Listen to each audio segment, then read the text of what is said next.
살고 주의 사랑 안에서 살고 주의 은혜 아래 살고 또 주의 위로 안에 우리가 살고 있음을 고백합니다. 우리의 소망이 아니라 그게 우리의 지금 현실입니다. 실제 삶입니다. 우리가 실감하게 하시고 그 사랑 안에 살고 있음이 감사가 되고 능력이 될 수 있도록 하나님의 성령께서 늘 일깨워 주옵소서. 오늘 말씀을 통하여서도 주의 말씀이 우리 안에 정말로 풍성케 되어지는 역사가 일어나길 소망하오니 하나님 이 시간 주의 백성들과 함께하여 주옵소서. 예수님의 이름으로 기도합니다. 아멘. 아멘. 우리 사랑하는 성도 여러분들, 한 주간도 주님 은혜 가운데 평안하셨습니까? 아마 다 가정에서도 잘 지내시고 이제 조금씩 외부 출입들도 주사를 맞으신 분들은 하시는 것 같아요. 늘 평안하시고 또 강건하시기를 주님의 이름으로 축복합니다. 지난주 말씀 다시 한번 우리가 생각해 보겠습니다. 초대교회 얼마 되지도 않았는데 가짜들이 많이 나타났다 그랬잖아요. 가짜 선지자들이 있는 거예요. 가짜 선생들이 있는 거예요. 진리를 안 가르치고 가짜를 가르치는데, 가짜를 가르칠 때는 이유가 있겠죠. 대부분 사람들이 자기가 하는 말이나 행동은 자기가 추구하는 그 이면에는 자기 욕심들이 이렇게 있어요. 그 자기 욕심들이 있는데, 이 가짜들은 하나님을 바르게 사랑하게 가르치지 않았습니다. 하나님의 사랑을 왜곡한 거예요. 대표적인 게 뭐였어요? 예수님께서 인간의 몸으로 이 땅에 오셨다라는 것을 부인하는 거예요. 그걸 부정하는 거예요. 왜 예수님이 인간에 오신 것을 부정했을까요? 뭘 안 믿고 싶은 거예요? 희생적 사랑, 십자가 사랑, 이거에 대해서 관심이 없었습니다. 그냥 하나님 믿고 잘 되면 좋은데 자꾸 뭘 사랑해라, 희생해라, 헌신해라, 이런 게 싫은 거죠. 기독교 희생적 사랑을 거부하고 쾌락주의를 추구했던 사람들, 그 시대의 가짜들이었습니다. 성경은 분명히 말씀하죠. 예수님 오실 것에 대해서 구약 성경이 이미 예언을 하였고, 또 정말로 예수님이 오셨다라는 거예요. 예수님이 오셔서 십자가의 사랑을 분명하게 보여주셨죠. 이사야 53장을 실천하신 거, 이루신 거예요. 나타났다라는 거예요. 그래서 우리도 어떻게 해야 되는 거예요? 그 사랑을 받았으니까 사랑하는 게 당연하다, 마땅하다. 하나님의 사랑을 알면 우리도 사랑해야 되는 게 마땅하다라는 거죠. 이기적인 사랑, 본능적 사랑이 아니라 희생적 사랑에 대한 말씀이었습니다. 제가 그러면서 마지막에 삭개오 이야기를 해드렸죠. 예수님이 사랑할 수 없는 삭개오, 그 당시에 정말로 가까이 하기에 먼 사람이죠. 그 사람을 예수님이 사랑하셨다라는 거예요. 근데 삭개오가 어때요? 주님 만나고 난 다음에 진짜 회개하잖아요. 말로만 회개하는 게 아니라 내용이 있는 회개, 물질로 갚는 회개잖아요. 쉽지 않은 회개였습니다. 그런 회개는 정말 어려운 거예요. 미안해, 이게 아니란 말이에요. 미안한데 뭘 어떻게 할 건데, 어떻게가 이게 어마어마했단 말이에요. 그렇게 사랑을 나타냈습니다. 삭개오 마음속에 뭐가 있었던 거예요? 이 공동체의 일원이 되고 싶은 거예요. 돈은 사랑해서 자기가 부자가 됐지만 사람을 잃어버렸잖아요. 이 사람들과 사랑하고 싶은 거예요. 외로운 거예요. 그 사람들 속으로 들어가고 싶었단 말이죠. 예수님께서 삭개오를 어떻게 보면 그 공동체의 일원으로 사랑의 관계 속으로 돌려보내시는 일이었습니다. 유대 공동체가 이제 반응을 해야 되잖아요. 삭개오가 잘못했습니다. 내가 4배를 갚겠습니다. 재산의 절반을 내놓겠습니다. 그러면 유대 공동체는 진짜 어떻게 해야 되느냐? 받아줄 건가? 누가 나한테 와서 10,000불 빌려갔는데 안 갚는데, 잃어버리고 살았는데 어느 날 와서 4배를 갚으면서 용서해 달라 그러면 어떻게 해야 될까요? 여러분 어떨 것 같으세요? 용서를 하는데 이게 돈 때문에 하는 건지 진짜 사랑해서 하는 건지 잠시 헷갈릴 수 있지 않겠어요? 제가 가만히 다시 생각을 해보니까 4배 너무 많아요. 원금만 갖다 줘도 사실은 고마울 것 같아요. 근데 4배를 가져오는 거예요. 근데 받아주는데 이게 또 불편할 수 있잖아요. 내가 혹시 돈 때문에 용서하나 받아주나? 그런데요, 중요한 것은 생각을 하는 거죠. 그걸 받으면서 내가 돈 때문에 받으면 안 돼라는 생각을 해야 되지 않겠어요? 정상적인 사람이라면 누가 잘못했다고 찾아왔는데 내가 돈 때문에 이 사람을 받아주면 나는 다시 뭐의 종이 되는 거예요? 돈의 종이 되는 거예요. 똑같은 사람 되는 거예요, 삭개오랑. 그런데 그러지 않고 진짜 받아주면 정말로 화목이 일어날 수 있는 것 같아요. 지금 제가 이걸 다시 지난주 이번 주 말씀을 이렇게 묵상을 하면서 그냥 우리가 쉽게 알고 넘어가는 삭개오 스토리는 키 작은 삭개오하고 예수님 만나려고 뽕나무 위에 올라갈 때 이 정도 수준이 아니라 그 당시 그 유대 공동체에 어마어마한 사건이었습니다. 진짜 이게 이루어질 수 있는가라는 놀라운 사건이었죠. 예수님의 결론은 뭐였어요? 핵심이 뭡니까? 돈으로 관계가 나빠지고 좋아지고 하는 게 아니라 아브라함의 자손이다라는 거예요. 삭개오도 아브라함의 자손이고 너희도 아브라함의 자손이야. 무슨 얘기예요? 우리 다 가족이야. 믿음의 가족이야. 아브라함의 자손은 혈통적 자손이 아니라 믿음의 자손들에 대한 부분이잖아요. 다 믿음의 자손들이야. 서로 받아줘야 되는 거야. 주님이 말씀하세요. 오늘 우리도 서로 사랑하고 또 다른 사람들을 용납하고 용서해야 되는 이유가 있습니다. 왜 그런 거예요? 우리 다 하나님의 자녀이기 때문에 그렇습니다. 하나님의 백성들이기 때문에 그렇다라는 거예요. 오늘은 사랑 10번째 시간으로 요한일서 4장에 있는 말씀 뒷부분에 있는 거예요. 사랑에는 두려움이 없다라는 말씀인데 그렇죠. 하나님 사랑 안에 살면 두려움 없죠. 하나님 사랑 안에 살면 그 사랑으로 이 세상을 살아간다라는 거죠. 하나님은요, 우리에게 분명하게 사랑을 보여주셨습니다. 분명한 사랑을 보여주신 거예요. 구체적인 사랑이 있는 거예요. 뭐예요? 오늘 성경에서 말씀하고 있는 것은 예수님을 보내셨다라는 거죠. 하나님의 사랑은 관념이 아니었습니다. 예수님을 보내신 거예요. 아주 구체적인 행동이 있으셨어요. 어떤 하나님의 신적 행위가 있었단 말이에요. 4장 9절은 이렇게 말씀하죠. 하나님의 사랑이 우리에게 이렇게 나타난 바 되었으니. 사랑이 나타난 거예요. 어떻게요? 자기의 독생자를 세상에 보내심은 그로 말미암아 우리를 살리려 하심이라. 하나님의 사랑이 독생자를 보내는 것으로 나타났는데 그 사랑의 행위의 목적은 뭐예요? 우리를 살리시는 거예요. 하나님의 사랑의 목적, 우리를 살리시기 위해서였다라는 것을 분명히 알고 있습니다. 여러분 한번 이걸 개인적으로 생각을 해요. 성경 공부한다가 아니라 말씀을 듣는다가 아니라 하나님이 나 하나 살리려고 무슨 일을 하셨는가라는 거예요. 그 전능하신 하나님께서 나 살리려고 정말 어마어마한 일을 하셨잖아요. 엄청난 일을 하신 거예요. 그 일을 해서 그 사랑을 우리가 받았어요. 그러니까 우리는 어떤 사람들이에요? 정말 정말 우리는요 특별한 존재들입니다. 엄청난 사랑을 받은 특별한 분들이세요. 여러분 스스로에게 그런 자긍심이 있어야 돼요. 영적 자존감이 있어야 돼요. 정말 내가 특별해라는 거예요. 사람들한테 막 나를 알리려고 그럴 필요도 없고요. 누가 나를 좀 알아줬으면 그럴 거 하나도 없어요.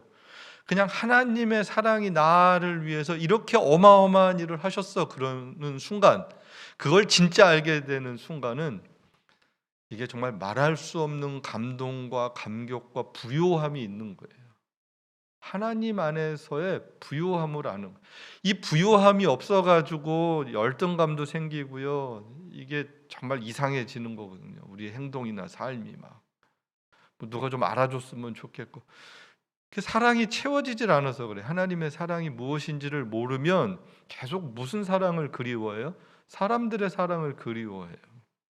여러분 우리는요 사람의 사랑을 그리워하는 사람들이 아니고요 하나님의 사랑이 실감이 나서 그 사랑을 나누면서 살 수밖에 없는 존재들이 되어야 하는 거예요. 그러면 이게 사랑의 원리거든요. 놀라운 하나님의 사랑이 우리 안에 거할 때 일어나는 그런 비결 같은 거예요. 저와 여러분은 이미 특별한 존재들입니다. 여러분, 아들을 보내신 의미가 뭐예요? 하나님께서 아들을 보내셨어요. 근데 아들을 보내신 의미는 분명해요. 어, 10절에 이렇게 말씀해요. 사랑은 여기 있으니 우리가 하나님을 사랑한 것이 아니요 하나님이 우리를 사랑하사 우리 죄를 속하기 위하여 그 아들을 뭐로 보내신 거예요? 화목 제물로 보내셨어요. 화목 제물. 우리는 화목 제물 그러면 모르죠. 유대인이 아니면. 유대인들만 아는 내용입니다. 왜냐하면 그 제사법이 유대인들에게 주어졌고 그들은 저러면 금방 알아듣는 내용이에요. 우린 공부를 해야 돼요. 요즘에 가스펠 스토리에서 아마 출애굽기 공부하면서 요새 제사법들 공부하시는 걸로 알아요. 그럼 화목제는 어떤 제사입니까? 의무적인 거예요? 자원하는 거예요? 자원하는 거예요. 번제는 의무적이에요. 상번제가 있어요. 아침 저녁으로 수요일에 말씀드린 것처럼 번제를 드리는 거와 이거 좀 다른 거예요. 화목제는 내가 자원해서 드려요. 짐승을 가지고 와서 짐승에게 전가하고 잡아서 드려요. 피는 그 제단에다가 다 뿌리고 그리고 지저분한 것들은 버리고 좋은 것, 그 당시 좋은 건 기름이었어요. 지금은 기름 발라내고 먹지만 기름은 고급스러운 거예요. 귀한 거예요. 기름을 다 태워서 하나님 앞에 드려요. 근데 고기는 어떻게 하는 거예요? 먹는 거예요.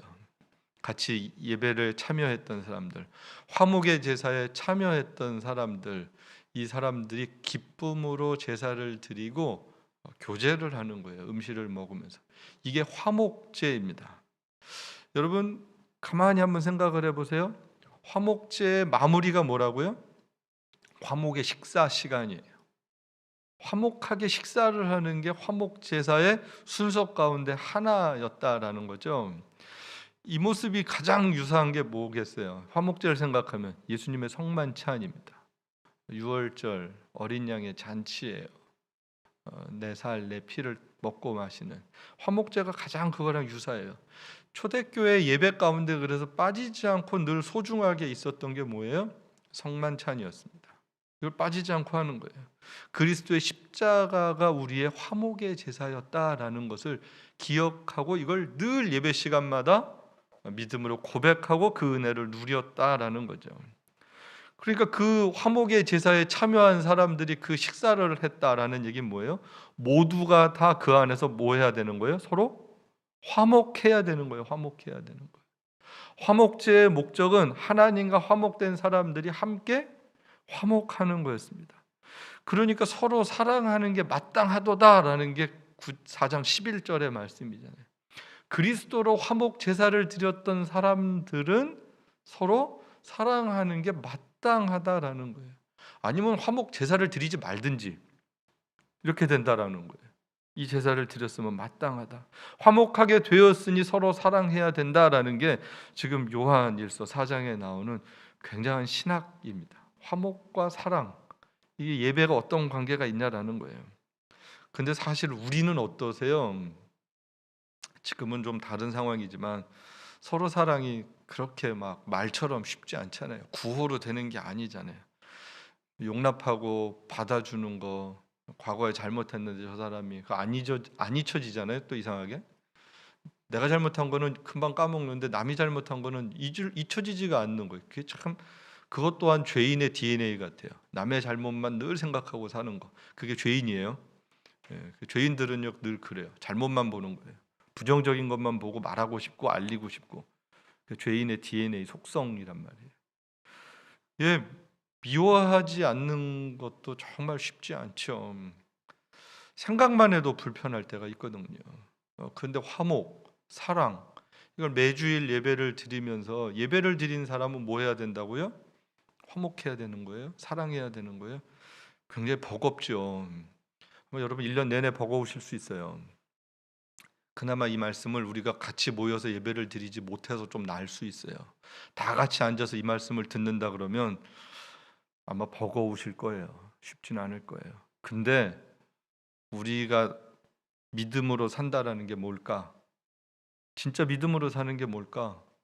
뭐 나가서 전도하고 뭐 위대한 일을 하고, 그 이전에 여기서 먼저 사랑의 훈련이 되어지는 게 그게 제일 중요한 믿음의 삶입니다. 여러분 그거 못하고 다른 거 하려고 그러는 거 그게 다 말이 안 돼요. 제 생각에는요. 사랑의 마음으로 채워지지 않으신 분들은요. 지금은 사역을 못하지만 그 마음이 회복될 때까지 사역들을 하지 않으시는 게 더 맞는 것 같아요. 진짜로 그래요. 왜냐하면 하나님이 안 받으실 것 같아요.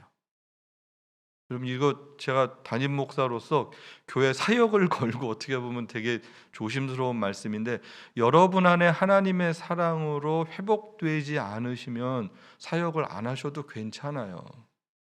진짜예요. 왜냐하면 그게 하나님도 우리도 속일 수 있는 일이기 때문에 그렇습니다. 그렇다고 아유 목사님이 다 아무것도 하지 말래 그 얘기예요? 그렇게 생각하면 나쁜 거죠. 애한테 잘못해서 나가 그랬다고 집 나가면 그 나쁜 놈이라 그랬잖아요. 똑같은 거예요. 이 말씀은 하나님과 회복하고 모든 관계가 회복하고 사랑의 실천을 하는 게 진짜 아름다운 주님이 원하시는 교회다라는 거예요. 그게 우리가 해야 되는 일이다라는 거예요. 그거 지금 훈련하고 준비하는 거예요. 다시 만날 때, 다시 귀한 사역들을 할 때 우리가 누구가 되어서 어떠한 일을 해야 하는지 그게 이제 잘 나타나야 되는 거죠. 어려워요. 잘 안 돼요. 그래서 주님이 두 번째로 우리를 사랑하셔서 누구를 또 보내시는 거예요? 하나님께서 우리에게 성령을 보내주신 거예요. 여러분 놀랍지 않으세요? 성령님을 보내주신 거예요. 성령님을 보내주셔서 그 성령님께서 우리 안에서 일하게 하시는 거예요. 그래서 4장 13절에 갑자기 성령님을 얘기해요. 사랑 얘기하다가 왜 성령님을 얘기하나 제가 고민을 했거든요. 사랑할 수 있는 힘을 하나님의 성령께서 우리에게 주시는 거예요. 성령을 우리에게 주심으로 우리가 그 안에 거하고 그가 우리 안에 거하시는 줄을 아느니라. 이 정말로 할렐루야예요. 놀라운 말씀입니다. 예수님은 이 땅의 사역을 마치고 떠나셨어요. 용서하셔서 화목 제물이 되시고 떠나셨어요. 하나님 나라가 어떤 건지 보여주셨어요. 알려주셨어요. 근데 그 다음부터 우리가 살아야 되잖아요. 근데 살 힘이 없네요. 이걸 어떻게 해야 돼요? 모르지 않아요? 사랑 모르지 않아요? 용서 모르지 않아요? 살 힘이 없어요. 그렇게 하고 싶지가 않아요. 그래서 하나님께서 우리에게 성령님을 보내주신 거예요. 그 성령님은 우리 안에 거하신대요. 여러분 믿으세요? 여러분 안에 하나님의 성령님이 계심을 믿습니까? 이 성령님은 우리를 예수님을 믿게 할 뿐만 아니라 사랑의 삶을 살도록 힘을 주신다라는 거예요. 이게 축복이에요. 끝까지 동행하세요. 끝까지 우리를 포기하지 않으시고 우리가 사랑의 사람으로 살도록 늘 우리 안에서 역사하신다라는 거예요. 이게 하나님의 축복이죠. 그래서요 14절부터는요 이 요한일서가 나오고 성령론이 나오는 것 같은 거예요. 하나님의 성령께서 함께하는 사람들에게 특징들이 있다라는 거예요. 14절부터 한번 같이 읽어보실까요? 아버지가 아들을 세상의 구주로 보내신 것을 우리가 보았고 또 증언하노니 누구든지 예수를 하나님의 아들이라 시인하면 하나님이 그의 안에 거하시고 그도 하나님 안에 거하느니라. 하나님이 우리를 사랑하시는 사랑을 우리가 알고 믿었노니 하나님은 사랑이시라. 사랑 안에 거하는 자는 하나님 안에 거하고 하나님도 그의 안에 거하시느니라. 아멘. 여기 보면 14절은 무슨 말씀이에요? 예수님이 세상의 구주가 되심을 뭐 하는 거예요? 우리가 증언하는 거예요. 일단 성령님이 우리 안에 계시면 나타나는 일이 예수님을 증언하는 일이에요. 성령을 받기 이전에 제자들 어땠습니까? 예수님을 경험을 했어요. 십자가 앞에서 막 죄다 도망갔고요. 부활하신 주님을 만난 이후에도 제자들은요 어떻게 살아야 되는지에 대해서 방향성을 못 잡았습니다. 고민한 거예요. 어떻게 살아야 되지? 그래서 고기 잡으러 가고 일상으로 가고 막 이러잖아요. 그 제자들에게 마지막에 주님이 하신 게 뭐예요? 모여서 기도해. 성령님을 보내줄 거야. 그게 이제 마지막 부탁이란 말이에요. 부활하신 주님을 만났어도 감격하고 놀랐고 이게 어마어마한 일이었는데 부활은요 예수 그리스도를 믿었던 사람들 모이게 했습니다. 근데 능력은 누가 주신 거예요? 하나님의 성령께서 주셨다라는 거예요. 성령 충만한 은혜를 체험하고 나서 너희가 내 증인이 되리라. 그 증인된 삶을 살아가는 담대해지는 거예요. 놀라운 은혜가 일어났습니다. 또한 15절 말씀은 뭐라 그래요? 예수님께서 하나님 아들이심을 시인하는 삶. 예, 여기서 시인한다라는 헬라어는요, 조용히 고백도 하고 드러내서 말하다 이런 뜻이에요. 그러니까 드러나게 하는 거예요. 그러니까 내 삶을 통하여서 그리스도의 주 되심이 드러나는, 그게 시인하는 거예요. 물론 성령에 내주하셔서 있는 사람들이 모두가 다 막 나가서 선교사가 되고 목사가 되고 그런 거는 아니죠. 예. 그런데 우리의 일상의 삶에서 예수 그리스도가 나의 구주 되심은 시인하고 살아가는, 전도자의 삶을 살아가는 거예요. 예배자의 삶을 살아가는 거예요. 그럴 수 있게 하나님이 도우신다라는 거예요. 늘 그리스도의 기쁨 속, 그리스도의 생명 안에 있음을 내가 시인하는 게 뭐예요? 입으로 시인하는 게 찬양하는 거죠. 예배하는 거죠. 가까운 사람들에게 알려주는 거죠. 내가 할 수 있는 일에 하나님을 높이는 일을 언제든지 하고 살 수 있도록 누가 도와주신다? 성령님이 도와주신다라는 거예요. 예, 성령님은요 우리 안에서 이렇게 역사하신다라는 거예요. 16절은 뭐라 그래요? 그 사랑을, 하나님이 우리를 사랑하시는 사랑을 우리가 알고 믿었다라는 거예요. 알고 믿었어요. 하나님의 사랑을 알아요. 갚을 수 없는 사랑을 알아요. 그 사랑의 크기를 알아요. 1만 달란트 빚진 자, 용서 탕감을 해줬더니 나가서 어떻게 해요? 정말 조금 빚진 것을 용서하지 못하고 막 뭐라 그럴 때 주인이 그 이야기를 알고 저놈 잡아와라 그러잖아요. 그 뭐예요? 사랑을 잊어버린 거죠. 여러분, 1만 달란트면 지금으로 치면 조 단위예요. 돈이 정말 밀리언이 넘는 돈이에요. 빌리언 가까이 되는 막 엄청난 돈인데 그거를 탕감해 줬더니 이게 하루 100불 200불 가지고 막 멱살 잡고 싸우고 그러는 거거든요. 그게 무슨 얘기일까요? 우리가 갚을 수 없는 영원한 생명을 얻었단 말이에요. 그랬는데 이 세상에서 하찮은 것 가지고 쌈박질하고 할 때 하나님 보시기에 어떻다? 너무 악한 거예요. 너무 못된 거예요. 그 사랑을 알고 믿는 거예요. 내가 받은 사랑이 어떤 건지를, 내가 받은 사랑의 크기가 어떤 건지, 갚을 수 없는 사랑을 받은 것을 알고 믿는다라는 얘기는 그 믿음에 맞게 살아가는 삶의 태도들이 우리의 삶으로 나타난다라는 거죠. 그걸 누가 도와주신다? 성령님이 도와주신다라는 거예요. 예, 그래서 이 하나님의 성령님으로 충만하면요 우울하지 않아요. 우울하지 않아요. 잠깐 외로울 수도 있어요. 뭐 그렇지만 우울하지 않아요. 다시 또 찬송 듣고 또 말씀도 듣고 예, 또 서로 교제하고 전화로도 하고. 믿음으로 사는 사람들은요 주님 나라 가는 그날까지 우울하지 않습니다. 여러분 믿습니까? 예, 진짜예요. 예수님을 믿는데 우울하다? 아니요, 그 성령 충만하지 않아서 그래요. 예, 정말로 그래. 말씀을 읽으세요. 기도하세요. 찬송하세요.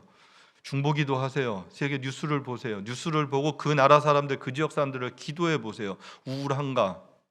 세계 뉴스를 보면요 가슴이 아파서요 우울할 시간이 없어요. 내 형편을 볼 여력이 없어요. 우리는요 너무 우울한 건 왜 그런 거예요? 자기예요. 자기 사랑이 너무 커서, 자기를 사랑해서 그래요. 하나님을 사랑하지 않는 거예요. 처음서부터 시작이. 죄송해요. 그렇다고 지금 우울하신 분들에게 제가 야단치는 거 아니고요. 다시 회복을 할 수 있는 길은 우리 안에 계신 성령의 능력으로 일어나는 일밖에 없습니다. 약으로 잘 안 돼요. 힘들어요. 하나님의 성령으로 일어나는 거예요.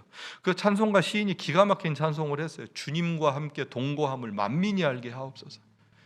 정말 기가 막힌 가사거든요. 주님과 함께 동거함을 만민이 알게 하옵소서. 자기 자랑이에요? 아니에요. 나 이런 사람이 아니에요. 정말 하나님의 성령으로 채워졌는데 이게 어떨 줄 모르는 거예요. 어쩔 줄 몰라. 그 기쁨의 가사죠. 여러분 이런 찬송이 늘 우리 입가에 있게 되길, 우리의 영혼에 있게 되길 축복합니다. 크게 두 번째로 하나님의 사랑받는 사람들 4장 17절 한번 같이 보실까요? 이로써 사랑이 우리에게 온전히 이루어진 것은 우리로 심판날에 담대함을 가지려 하려 함이니 주께서 그러하심 같이 우리도 이 세상에서 그러하니라. 근데 우리가 하나님의 사랑을 받았어요. 하나님의 성령이 우리 안에 있어요. 그럴 때 우리에게 어떤 유익이 있는지, 어떤 은혜와 능력이 있는가? 첫 번째는요, 마지막 심판 날에 뭐 해지는 거예요? 담대함을 갖는 거예요. 하나님의 사랑이 우리 안에서 온전히 이루어졌어요. 믿음이 생겼어요. 사랑의 삶이 생겼어요. 그러면 우리가 궁극적으로는 마지막 심판 날에 담대해집니다. 두렵지 않은 거예요. 죽음이, 마지막 심판이 두렵지 않아요. 심판이라는 무게가 주는 의미가 있죠. 심판이라는 단어, 그럼 왠지 무서운 것 같아요. 잘못하지 않아도 단어가 불편해요.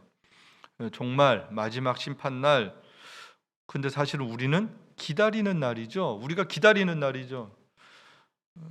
백신 2번 맞는 걸 기다리는 것보다 예수님 오실 날을 기다리는 게 우리 믿음이 되어야 하는데, 지금 자꾸 빨리 주사 맞고 빨리 좋은 세상 오고, 물론 필요해요.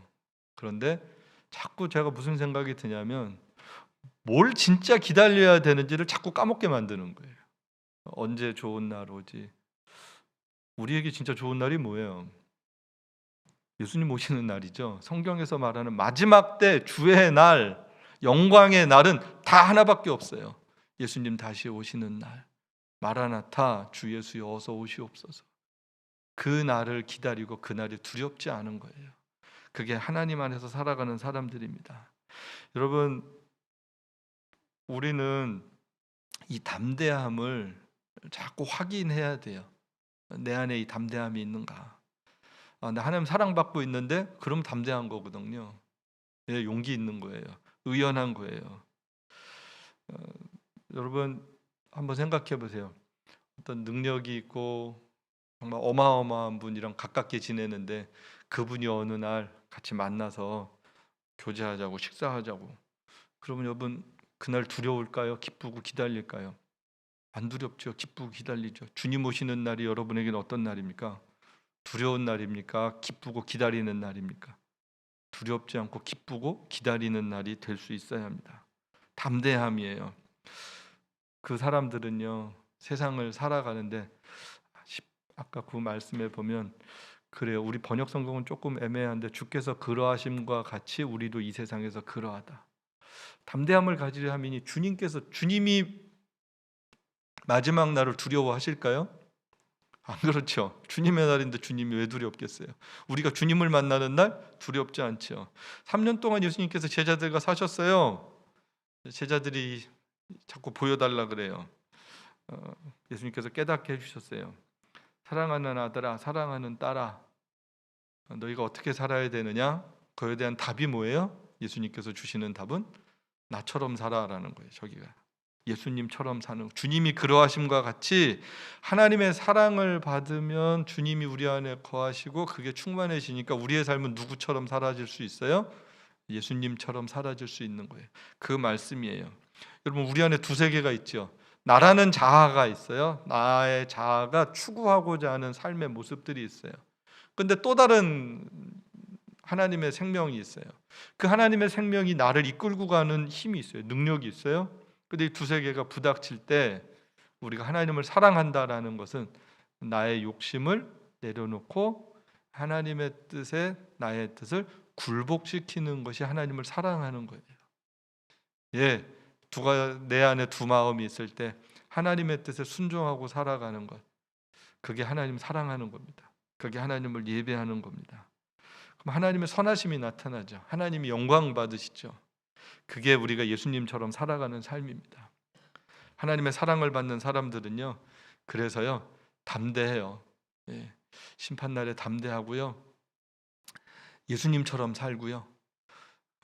세 번째는요, 두려움이 없어요. 18절에 보면 사랑 안에, 그 하나님의 사랑 안에 두려움이 없고, 온전한 사랑이 두려움을 어떻게 한다 그래요?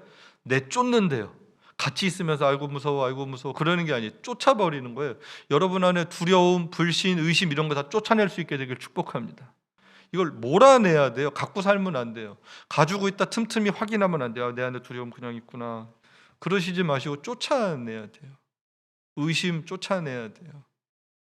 예, 담대하게 쫓아내야 돼요. 두려움은 뭐예요? 이게 형벌이에요. 형벌. 마귀가 주는 마음이에요. 이 두려움을 극복하지 못하는 거예요. 세상 사람들은 하나님 모르는 세상 사람들의 마음입니다. 얼마나 두려워요. 두려우니까 다 뭐예요? 안 두려우려고 자꾸 뭘 쌓아둔다 그랬잖아요. 하나님을 모르는 세상 사람들은 자신의 능력으로 어떻게 해서든지 살려고 하는 거예요. 어떻게 해서든지 성공하려고 그러는 거예요. 그래서 이 두려움의 극복은 이 세상에서는 자원 확보입니다. 자원 확보. 이 자원을 확보하고 있으면 두려움이 없다고 생각을 하는 거예요. 그러니까 이 자원 때문에 맨날 싸우잖아요. 여러분, 울타리는 누가 치는 거예요? 있는 사람들이 치죠. 없는 사람들은 이렇게 울타리 치지 않잖아요. 높아요, 울타리도. 잃어버릴 것이 많은 사람들은 늘 울타리를 높게 쌓는 거예요. 그렇다고 해서 두려움이 극복됩니까? 안 되죠. 과거 역사를 보면 왕들이 했던 일이 있어요. 제가 보면 왕들이 이 두려운 사람들일수록 성을 쌓아요. 누가 못 들어오게. 또 하나 하는 게 있어요. 죽는 게 두려워요. 안 죽고 싶어해요. 그래서 무덤들을 어마어마하게 만들고 막 별짓들을 다 하는 거예요. 제가 왜 그럴까 그래요. 왜 그럴까? 이집트의 피라미드라든지 뭐 이런 걸 왜 그렇게 할까? 그 진시황의 병마총이라든지 이런 자료들을 이렇게 보면 왜 그런 어마어마한 짓을 에너지들을 쏟고 돈을 들이고 수많은 사람들의 노동력을 착취하고 그런 못된 짓들을 역사 속에 했을까? 뭐예요? 두려움이죠. 두려움을 극복하지 못하는 거예요. 어떻게 보면 이게 정신병 같은 거죠. 상식적으로 그런 일을 하면 되겠어요? 그 돈으로 가난한 사람들을 나눠주고 백성들을 평안하게 해야죠. 그러지 않은 거예요. 그런 문화유산들을 보면 그 사람들이 얼마나 두려웠는지 얼마나 못됐는지를 발견할 수 있는 거예요. 배울 수 있는 거예요. 예수님이 어떠셨어요? 예수님이 성 지셨어요? 예수님이 무덤 만드셨어요? 제가 가만히 보니까 예수님은요, 뭐 다른 것도 아무것도 없으세요. 사랑만 남겨놓고 진짜 떠나셨어요. 십자가 남겨놓고 떠나셨어요. 예수님은요, 그런 거 안 하신 거예요. 세상에 많은 사람들이 두려워하고 무장하고 쌓아놓고 그럴 때 예수님은 그러지 않으셨어요. 그 예수님을 믿어요. 그 예수님의 사랑이 우리 안에 있어요. 그럼 우리는 어떻게 해야 되냐라는 거예요. 예, 여러분, 두려움 없는 삶을 살 수 있게 되길 축복합니다. 믿음으로 두려움을 이기는 거죠. 오늘 말씀을 보면 하나님의 사랑이 나타나거든요. 아들을 보내셨고 성령님을 보내셨고 하나님의 사랑받는 사람들 마지막 심판날에 담대하고요. 세상 사는 동안 예수님처럼 살고 염려와 두려움을 없어요. 그럼 우리는 어떻게 이 사랑을 갚아야 되는가? 20절 21절 같이 한번 보겠습니다. 누구든지 하나님을 사랑하노라 하고 그 형제를 미워하면 이는 거짓말하는 자니 보는 바 그 형제를 사랑하지 아니하는 자는 보지 못하는 바 하나님을 사랑할 수 없느니라. 우리가 이 계명을 주께 받았으니 하나님을 사랑하는 자는 또한 그 형제를 사랑하느니라. 예, 요한일서를 통하여서 우리에게 주는 메시지가 있습니다. 교회와 가정이 어디인가? 뭐 하는 곳인가? 하나님의 사랑받고 사랑을 배우고 실천하는 곳이에요. 사랑이 학교예요. 우리 잘 모르는 사람들 만나서 사랑을 배우는 거예요. 처음에 쉽지 않죠. 서로 너무 다르잖아요. 교회라서 많이 참는 거예요. 다른 곳이면 안 참죠. 여러분 잘 참으셨어요. 훌륭하세요. 계속 참는 거예요. 다름을 인정하고 용납하는 거예요. 맞지 않는 사람들이지만 그래도 같이 웃는 거예요. 같이 교제했어요. 식사도 했어요. 저는요, 그런 게 다 하나님의 은혜라고 생각을 합니다. 은혜였기 때문에 그럴 수 있었다라는 거예요. 교회에서요, 잘 모르는 사역들도 같이 하자 그래요. 와서 밥도 하자 그러고 교회 청소도 하자 그러고 교회 일들도 해야 될 것들이 많죠. 예, 국내 선교분 다운타운에 나가서 잘 알지도 못하는 사람들 밥 해주자 그래요. 토요일 일주일에 한 번. 작은 위로예요. 또 다운타운에 있는 홈리스들을 어떻게 조금이라도 삶의 방법들을 바꾸고자 페트병도 갖다 주고 쓰레기 청소도 하고 쉽지 않아요. 어저께도 토요일 날도 이렇게 지난 언제요? 목요일 날 집사님 한번 나가셔서 사진을 보내오셨는데 참 변화가 안 돼요. 쉽지는 않아요. 그래도 누군가는 어디선가는 계속 하는 거예요. 계속 사랑을 흘려보내는 거예요. 이번 주 토요일에 새로운 사역을 하나 더 하는 거예요. 청소년 홈리스들이 사는 곳이에요. 누군가 가서 또 보살펴주고 사랑을 나눠주는 일. 거기서 교회 요청이 왔어요. 같이 그 사랑을 베푸는 일이죠. 이런 걸 하면서 내가 누군지 배우는 거죠. 해외 선교, 우리 에덴교회 오시는 분들은 강제로 구역에다 편성이 됩니다. 구역 이름이 다 선교지예요. 어떤 분은 시간이 지나도 자기가 어느 구역인지 이름이 어렵다 그래요. 그런데 그 나라를 한 번이라도 불러보는 거고, 그 나라 사람들을 한 번이라도 생각하는 거고, 뉴스에서 나오면 관심을 갖는 거예요. 자연스러워요. 어느 날 갑자기 그냥 무심코 봤었는데 무심코 봐지지가 않는 거예요. 왜요? 들었어요. 알게 됐어요. 관심이 생겼어요. 사랑이죠. 저는요, 하나님의 사랑이 우리 안에 들어와서 우리 안에서 나타나는 과정들이라고 생각을 합니다. 누군가에게 이 사랑을 흘려보내야 되는데 라는 사랑의 거룩한 부담감이 우리 안에 있는 거예요. 그렇습니다. 이게 예수님의 사랑으로 충만케 돼서 모든 사람들이 두려워할 때, 모든 사람이 걱정할 때, 모든 사람들이 염려할 때 우리는 반대로 그렇게 사랑으로 살아내는 거죠. 두려움을 극복하고 사랑의 삶을 살아가는 그리스도인, 우리 에덴교회 성도들, 오늘 말씀을 듣고 그렇게 살아가는 모든 주의 백성들에게 풍성하게 임하기를 주님의 이름으로 축복합니다. 우리 시간 같이 찬양 하나 했으면 좋겠어요. 예전 찬송인데요. 사랑의 주님이 날 사랑하시네. 내 모습 이대로 받으셨어요. 이젠 사랑의 주님이 날 사랑하듯이 나도 서로 사랑하며 섬기리 찬양입니다.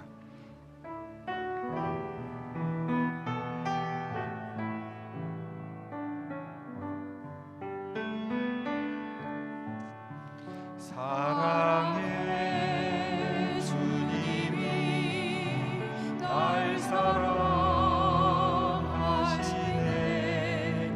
내 모습 이대로 받으셨네.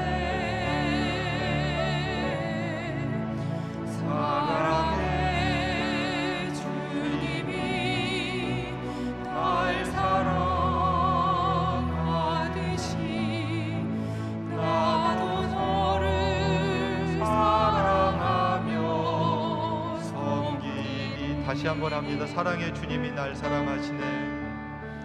사랑의 주님이 날 사랑하시네.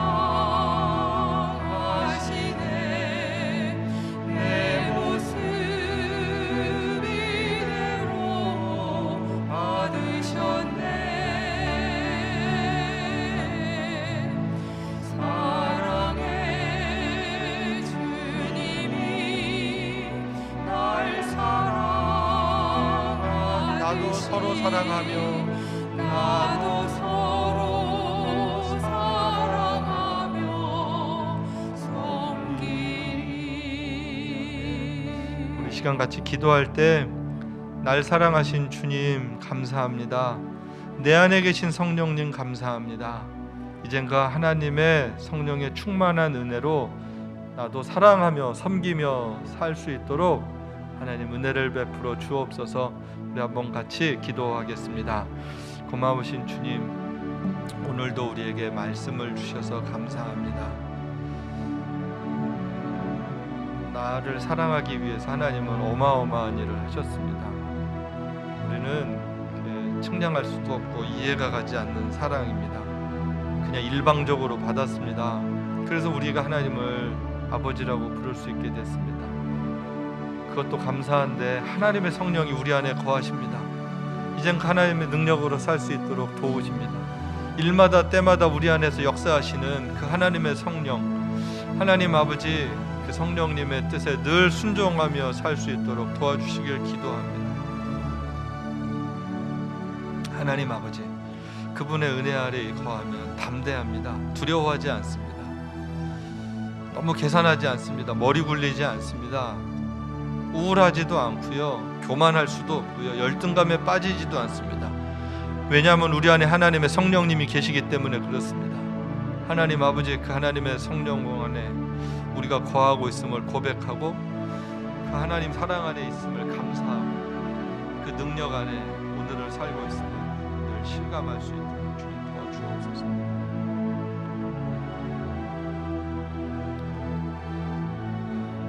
하나님 아버지, 오늘도 우리에게 말씀을 주셔서 감사합니다. 하나님 사랑이 우리 안에 있습니다. 하나님의 성령께서 우리 안에 역사하고 계십니다. 지금도 역사하고 계심을 인하여 감사합니다. 그 하나님의 성령이 우리 안에 충만하면 우리 자신을 사랑하지 않습니다. 하나님을 사랑하고 형제 자매를 사랑합니다. 교만하지 않습니다. 나를 드러내려고 하지 않습니다. 우울하지도 않습니다. 열등감에 빠지지도 않습니다. 다른 누군가와 어떤 것과 비교하지 않습니다. 왜냐하면 내 안에 하나님의 성령의 능력이 충만하면 그 하나님과의 관계가 너무 커서 다른 것들이 비교의 대상이 되지 않기 때문에 그렇습니다. 이게 예수 믿고 사는 겁니다. 하나님의 사람들이 살아가는 방법이고 이 세상을 살아가는 태도입니다. 우리에게 그런 은혜가 있게 하여 주옵소서. 하나님 도우소서. 예수님의 이름으로 기도합니다. 아멘. 아멘. 우리 같이 자리에 일어나셔서 우리 선한 능력 우리 같이 찬양하겠습니다.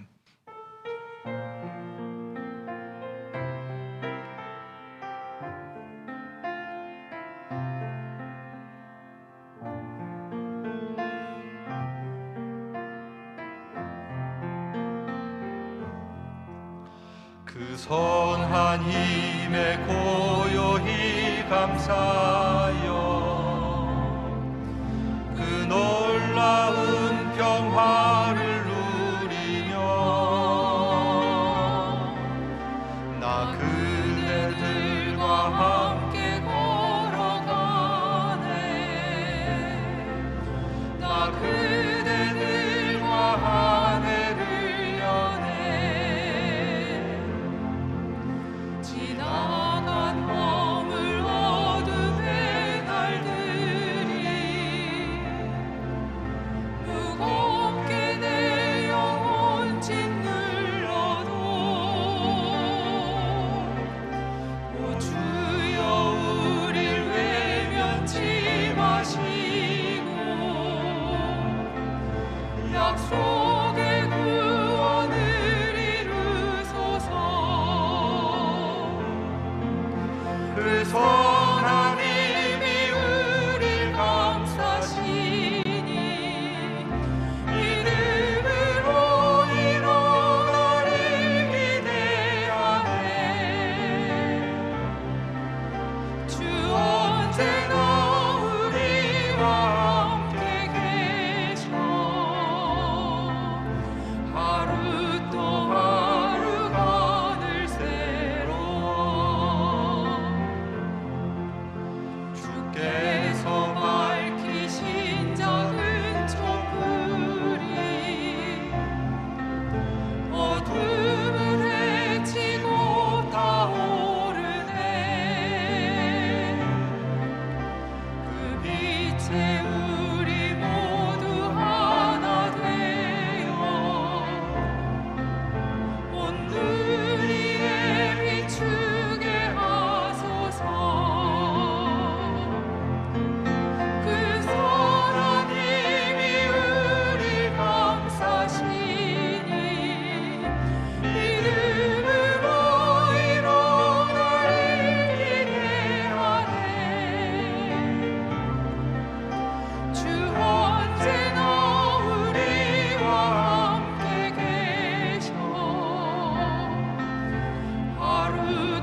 시간도 한 번 더 합심해서 기도할 때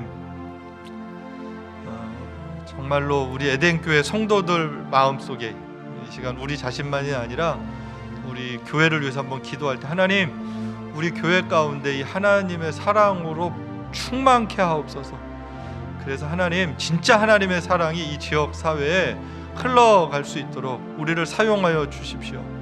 또 하나님의 사랑이 온 세상 가운데 복음을 모르는, 죽어가는, 정말로 그리스도의 복음을 듣지 못해서 죽어가는 그런 미전도 종족들에게 복음을 전하는 교회, 그 일에 참여하는 교회, 그렇게 쓰임받는 교회가 될 수 있도록 하나님 우리 교회를 사용하여 주십시오. 우리 교회를 위해서 한번 합심해서 기도하겠습니다. 하나님 아버지, 이 시간 우리 교회를 위해서 기도합니다.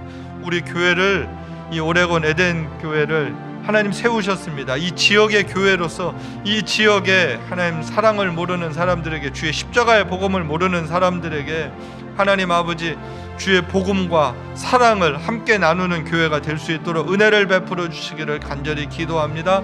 하나님 아버지, 또한 미전도 종족들, 복음을 듣지 못하고 죽어가는 수많은 민족들에게, 종족들에게 복음을 증거하는 일, 그래서 주님 다시 오실 길을 예비하는 일에 우리가 쓰임받을 수 있도록 하나님 우리를 사용하여 주시기를 소망합니다. 우리를 겸손하게 하옵소서. 우리의 능력과 힘으로 하지 않게 하옵소서. 우리의 지혜로 하지 않게 하여 주옵소서. 하나님의 선하신 인도하심을 받을 수 있는 하나님 아버지 그런 교회가 되게 하옵소서. 겸손하게 하나님 앞에 무릎 꿇고 기도하고 하나님께서 허락하시는 일들을 믿음으로 해나가는 교회들이 될 수 있도록, 충성스러운 하나님의 백성들이 될 수 있도록 하나님이 우리를 사용하여 주옵소서. 하나님, 우리가 교만하지 않겠습니다.